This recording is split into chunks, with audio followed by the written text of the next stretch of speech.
doença for feitiço, vai curar em seu fungar. A primeira lembrança que eu tenho de uma presença espiritual na minha casa, em memória, na infância, minha mãe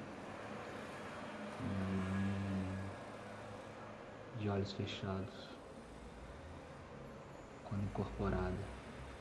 Naquela idade, eu não lembro qual era, talvez uns 4 anos de idade, 5 anos. Eu ficava vendo minha mãe com os olhos fechados e ela conversando com a gente, comigo, com meus irmãos, com meu pai.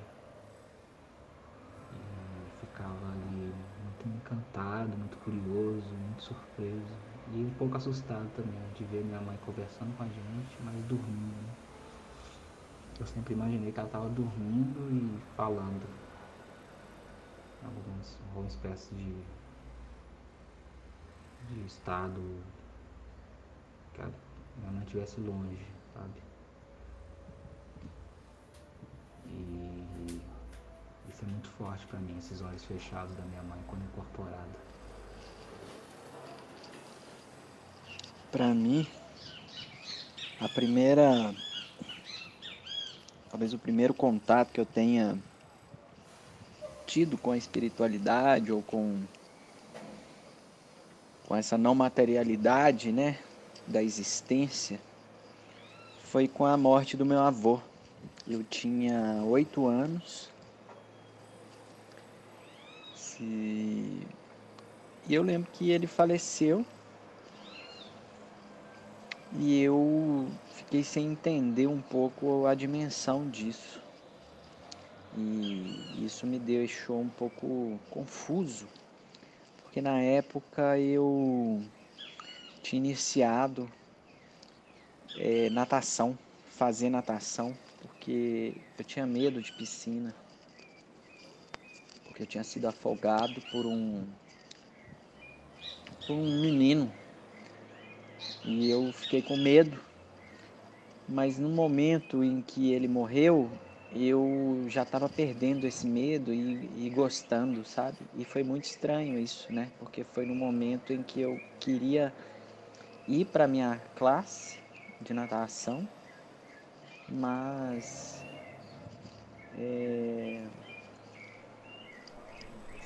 já chega não tinha a figura com a dele questão da ali. morte, né? Sim. E 8 anos entender essa dimensão, né?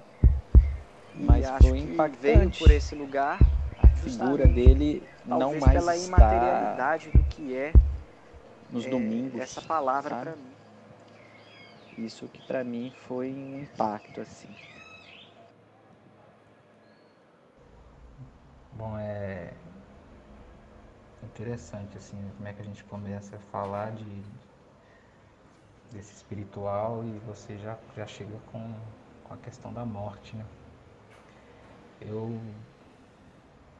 eu não passo muito por aí não, porque eu acho que eu não tive ainda uma grande perda na minha história, assim. Perdi uma avó, mãe da minha mãe, e perdi um grande amigo na faculdade, Pedro Moraleida, que isso eu lembro que foi muito forte, porque era uma pessoa que era mais ou menos da minha idade ali, né? E uma pessoa que eu me enxergava assim, né? Porque né, estava começando a estudar junto, né, aquele primeiro contato com a faculdade, as primeiras descobertas ali do campus, de entender como é que é a vida de um universitário, depois entender como é que é a formação de artista, o que a gente estava acessando dentro de uma escola de artes plásticas. E, enfim, uma pessoa ali que era mais ou menos um companheiro, assim, né, de uma, de uma experiência parecida, né?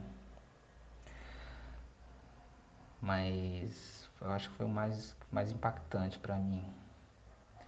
Mas antes de tudo, o espiritual veio para mim com a religião mesmo, que era dos meus pais, né? Que eu nunca soube direito até hoje. Tenho dificuldade de identificar o que é, qual é a religião dos meus pais. Eu falo que é um bandista, né? Quando perguntam, mas meus pais têm tantas convergências de tanta coisa. Passa pelo catolicismo, pelo candomblé, pela umbanda, por outras crenças. Meu pai sempre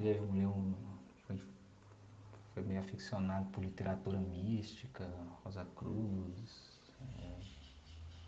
teurgia.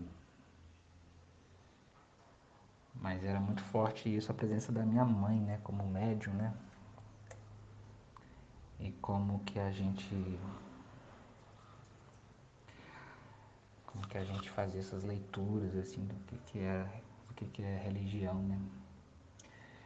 E a gente tinha essa coisa, né, de manter a religião na porta dos fundos de casa, né, de não contar pra ninguém, porque, enfim, né, religião que sofre muito preconceito até hoje, né? E aí eu lembro que a gente era orientado a não falar que era um bandista, que era. Aí meu pai falava, fala que vocês são cristãos.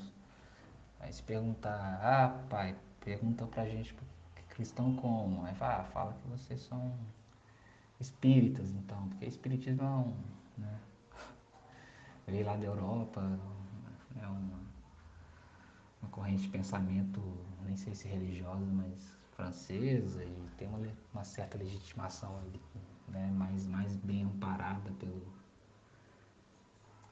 eurocentrismo, né?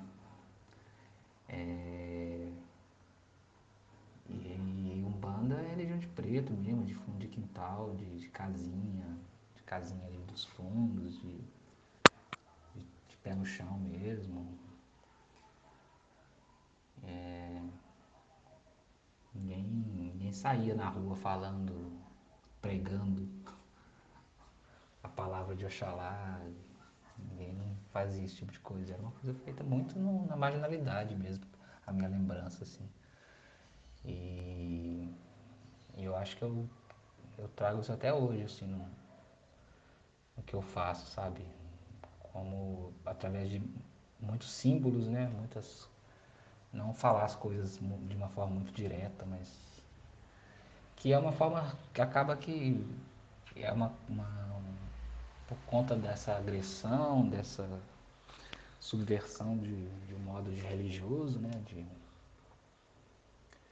escamoteado ali, escondido, camuflado no fundo ali de uma casa, acaba que é uma religião de muitos símbolos, né? Muitos segredos, muitas mandingas, né? E eu gosto muito disso quando trabalho, assim, um trabalho artístico, de trabalhar com símbolos, de algum hermetismo ali, mas que faça sentido, né? Pelo menos para mim. Eu fiquei pensando que a morte, ela foi o contato mais próximo da espiritualidade, porque eu não sou religioso, nunca fui. Isso sempre foi para mim uma questão muito distante, e acho que veio por esse lugar justamente talvez pela imaterialidade do que é essa palavra para mim. E então ela sempre apareceu nesse lugar da imaterialidade das pessoas, né? Enquanto elas saem desse plano e vão para outro plano, né? Então, e nessa perspectiva eu acho que eu acabei dentro da família tendo contato com pessoas muito queridas que partiram, né? Meu avô, minha avó, um tio irmão do meu pai, depois um tio irmão da minha mãe, que eram pessoas muito, muito queridas, e meu pai, né? E eu sei que toda vez que algo acontecia, com uma perda,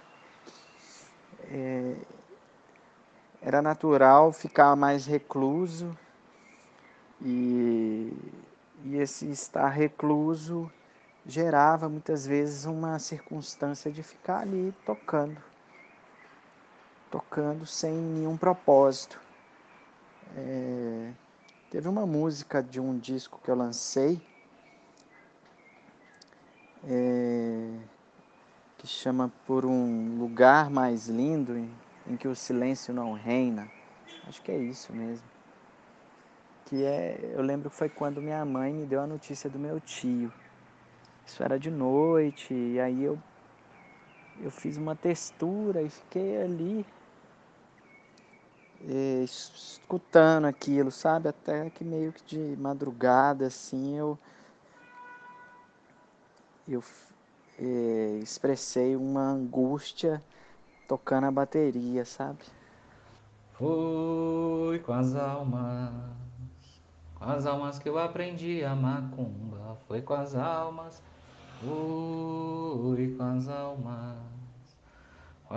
que eu aprendi a macumba. Com as almas que eu aprendi a macumba, foi com as almas que eu aprendi a macumba, oi, foi com as